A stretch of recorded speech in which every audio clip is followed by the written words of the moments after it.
In the previous video, we talked about what forex is, and we know what forex is. Now, the next thing you say is, but when we open the forex market, what we see are these candlesticks, this red, or green bars, as the case may be. Now, those are called candles. Yes, candles, just like not the type you're using for prayer or for lighting, but they are called candles. Now, what are candles?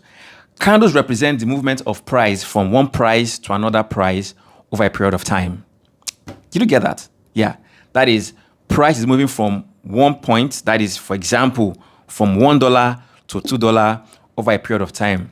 That is what a candlestick represents. When you say candle, you know that candle, that thing, yeah, that green thing or red thing you're looking at represents the movement of a price. Now you ask, what influences the color of a candle? Why are some candles red and some other candles green?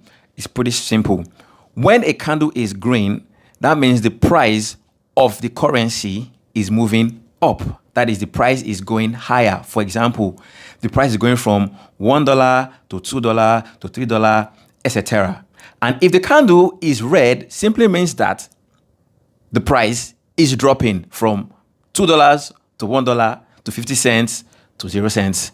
Basically, that is the simplest way to explain candlesticks. When you say green candlestick, it means that the price is going up. When you see a red candlestick, it means that the price is coming down. Do we understand it? I believe we do. Yeah, that's simply candlesticks.